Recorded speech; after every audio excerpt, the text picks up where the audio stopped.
Hello, everyone. During this segment, we're welcoming two amazing authors and friends who share a passion for making a positive impact in this world. It's a pleasure to welcome Erica Lanes, author and professional speaker. Her book, My Selfie Needs No Filter, has created quite the buzz. She has also invited a special guest, Amari Fran, who serves as a youth ambassador for My Selfie Needs No Filter. Next, we have Jeremy Ruffin, founder of Rough Path. He just released a book entitled Rough Path, Quotes for the Right Path. He's also joined by Abraham Sculley, a familiar face from our first segment. He's an author and CEO of Speaks to Inspire. Now, he also works closely with Jeremy in his endeavors. It feels awesome to share the same space with all of you. Now, Erica, let's start with you. How did you come to meet Jeremy? Your friends? Yes, I met Jeremy last year at the Black Beauty Expo. He and I both served on a speakers panel. I served on one for the women, he served on one for the men, and he's just a phenomenal speaker. He certainly is. Yes, and afterwards we were able to spark a conversation. Now, before we get into your captivating book, and I love the title, by the way, My Selfie Needs No Filter. Yeah. Very commanding. But we need to find out a little bit more about you, your background, and what inspired you to take this foray into authoring the book. You know, last year in February, we all heard about the Miss America tragic incident, Miss America 2019, yes, when she committed suicide. And so that let me know that we still had work to do, because it wasn't just happening to well-known people, it was even happening on a local level as well. And when I started doing more research into the suicide rates, depression rates, even just the teenage pregnancy rates, it let me know, okay, this is a lane that definitely needs to be walked in, but ran in as well. And so that really sparked me to want to find out a little bit more about this and to sit down and speak with different ones like Miss Amari here, who are in that age category, and see what it is that we can do about that. And so that's kind of how My Selfie Needs No Filter was birthed. So Amari, you're a 17-year-old, you're a youth ambassador. Tell me about your role. Well, I play a lot of roles within this business and this community that Erica is building. My role is to kind of talk with other people my age. Like when we were running the summer camp, I would, talk to some of the kids there, and there's a lot of people that are just hurting. Definitely. And and especially in my age group these days. So it's very good to talk to them and help them out, because I went through some of the stuff that they're going through. So did you meet her initially as a registrant for the camp, being a part of the camp? Is that how you two first met? Yes, ma'am. All right, but she has inspired you, right? You met her, she has instilled some very excellent career goals into your life. We'll highlight those a little bit later, but I've got to step over to the side where we got these men over here. Jeremy Ruffin, let me just say this. I've heard so much about you. You are such an impacting speaker, motivational force, and humble to boot. Let's talk about your background in this area, in the community. Yes. So first off, thank you for having me on. I'm You're so welcome. excited to be here. I'm born and raised here in Pensacola. I was adopted at 6 months old. So my foster parents, the Porters, had me for the first 6 months, and my parents adopted me. So I have a tremendous story. And just being born and raised, I went to Pensacola Christian from K-4 to my master's degree, been teaching, educating in the area, and then started my business in 2021. So it's just been amazing to have those connections, those people that you've been able to see and grow up with, now be able to partner with you and just encourage people. That's what we're all about. I love the name Rough Path. There's a story in the name, embedded in that name. Why don't you break it down for us? I'm gonna break it down for you, for us, right? please. So it's a play on my name. My last name is Ruffin. Right. So Rough Path stands for 4 things: resilient, urgent, focused, and faithful. And I feel like if you want to be set apart, if you want to be special, if you want to do things that are great, you need those 4 things. And I feel like I can step into a church atmosphere or a spiritual atmosphere and use those, or I can go to a business or a sports team and talk about being resilient in everyday atmosphere and everyday work ethic. So it's just been an amazing, awesome opportunity. Now, we'll talk about your coaching duties a little bit later, but on page 36 of your book, I have a little something I'd like to share. You say, the light switch of excellence must always stay on. That really moved me. Sometimes people are so willing to turn the light off or a little flicker of a flame, but we must keep it on, right? Absolutely. Excellency is a way of life. It's not just something that you do when you feel like doing it. And I always challenge young people, if you want to be excellent, make your bed in the morning. Start with something that you can accomplish the first thing. Some adults too, yes, right? Yes, everybody. I might have spoken to somebody on that one, right? You can't assume. But excellency is everything that you do, the small details. My dad always told me growing up, the small things will affect those larger things. So you've got to be excellent. And that makes you stand out and other people. And it's just great. And I think everyone needs to understand how to be excellent. Dr. Martin Luther King Jr. talked about the street sweeper being the best one possible. It may not be the job that you want, but do it with dignity and knowing that it's not unto yourself, but it's what you're going to do. And then maybe you'll be rewarded with other things down the line. But what you've said really makes an impacting point, because to have friends such as Abraham Sculley in your corner, right, so to speak, you've worked with Jeremy a lot. Why don't you tell us about that? Absolutely. So I initially met Jeremy at a community event, and it was just for networking purposes. And I heard him open his mouth, and I said, I got to get connected with this guy. So very quickly, I saw that there was synergy there in terms of our energy and our approach to supporting our community. And very quickly, we started partnering to do different events and work together in different capacities. I like that, supportive, okay? Because sometimes in life we'll run into scenarios where someone's doing a great job. We need to encourage them, don't we? Absolutely. We need to edify one another, lift one another up, and that's what I see with the two of you. All right, Erica. So on page 106 of your book, as I was reading, and I'm going to tell you what I read, all right, step into your lane, stop comparing yourself to others. That is a crucial statement, because a lot of people overlook that. Do you, be you. I want to be myself. Why are you trying to be like someone else? Just embrace yourself. We run into situations with that in life, or we see that happen all too often, don't we? Oh yeah, most definitely, and especially among the youth. So right now, you know, my main target is with the 13 to 19-year-old young ladies. And my message to them is that it does not have to be a competition. You know, one of the things that we go over in the book is who's on your front row. So who is there clapping for you, and then who are you clapping for as well? The sky would be so dark if there was just one star in it, right? We want a sky lit up with stars. You are the star on the stage of your life, and she can be the star on the stage of her life as well. So it's one of those things where, you know, I'm trying to foster those kind of connections and relationships with each other so that they know that you can support each other, clap for each other, and that that's okay. Influential people in your life, because this is an exceptional book, and I think about that, and I'm looking over and I'm admiring everything that you have done, but we have people in life that help us, that encourage us. Can you name one or two? So one person alive, of course, is my mother. Okay. Wonderful. I am a product of a teenage pregnancy. My mom was 17 years old when I was born, and my father was 19. They stayed together for 27 years until he passed away, and they were high school sweethearts, just trying to figure out how to keep the baby alive. Yes. And my grandmother, Sarah, and I mentioned her in my book as well. She was very influential. She was a nurse, she was a homemaker, she had 8 children, and she just showed me what it meant to be a woman of strength, but also to show empathy and how to care for others. I love that.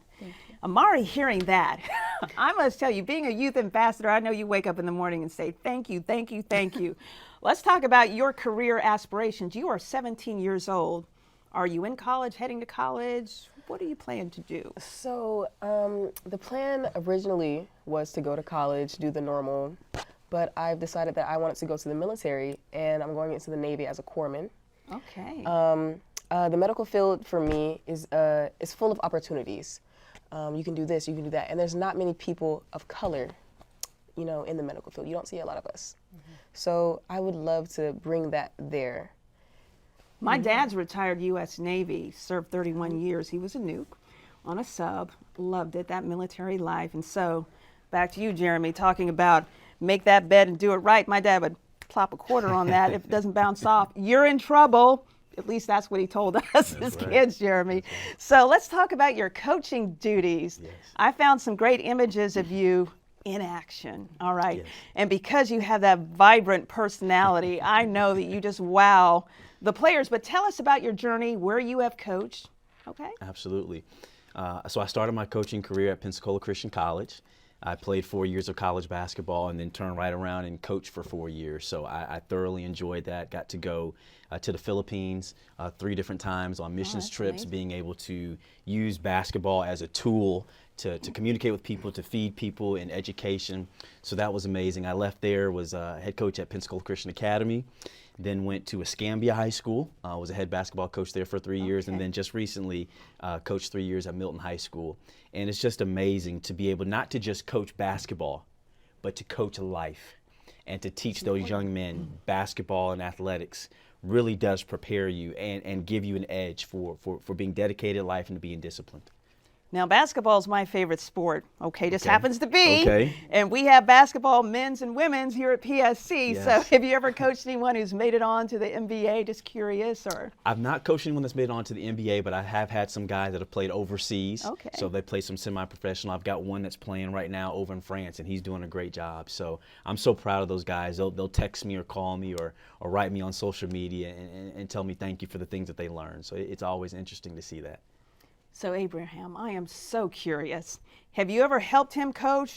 At least gone to see one of his games, since you're so tight, right? Not watched him coach, but I have learned from him. You've One of learned. the things that I think Jeremy Ruffin exemplifies is excellence. He does. I love coffee, and so when I do ask Jeremy to borrow some of his time, it's always over coffee. And there's never been a meeting that we've had where he didn't bring his notebook. And for me as a leader, that is something that I always want to develop within myself, is growth and looking to continue to grow and looking to continue to surround myself around people who are with that mindset. And so learning from Jeremy has been a journey, and it's exciting to be able to have people in my life who can encourage me, support me, and also help me to excel forward. Excitement, Erica, right? Because you all are friends. We're among friends right here now. So Yes. your book has really touched my life as a female on so many levels. And it's that impacting for me. And you shared an example of why it's so important. But aside from that, in the book, can you think of maybe some lessons learned that you have conveyed, not only through workshops and conferences, that you know have helped young ladies like Amari? Sure.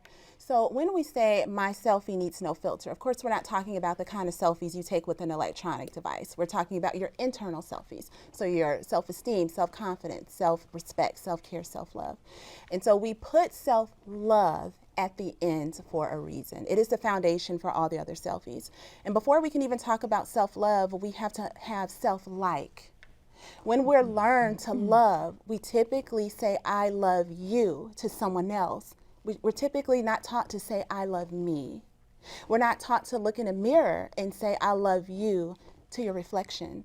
And so in that self-love chapter, I know that it may make some feel uncomfortable, maybe even seem weird, but you have to get to that self-love level. It's the greatest gift that you can give to yourself, because when everyone else is gone, when you are left by yourself, you are still left with that self-love, and then just what that looks like, what it feels like. And so my message to my ambassadors is start exercising that now, so that when you get older, you don't have to rely on someone else to give you those feels. If you want flowers and someone missed your birthday or Valentine's Day, give yourself flowers. Take yourself on a date, things of that nature.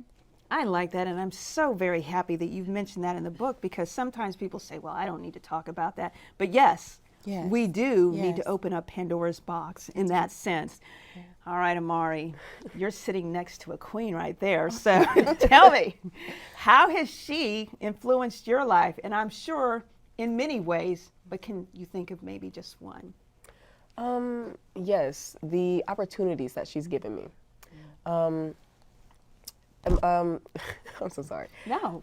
I do a lot of social media things like that, but I was never confident in myself.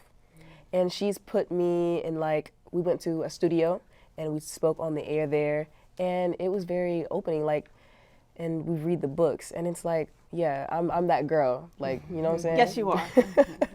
She can vouch for it. I know that for certain. And you remind me of a lot of my students. You have that drive and determination, such a very strong work ethic, and that is to be commended. Now, Jeremy, I saw some images of you and your parents, and I know that you love your family, and you have a new young one, a new son named Justice.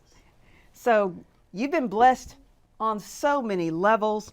So when it comes to your book, there are probably many people who inspired you to pick up the pen and write. But can you think of maybe one or two that you would like to share right now on the air and say, hey? Absolutely, absolutely. Well, you know, first and foremost, your family. And Yes. I know I hate to say, you know, all encompassed, but your family, they supported me. Anything that I've done, any events that I've had, anytime I've had a book signing, they've come and they've definitely supported me in that aspect. And then I just think of other people.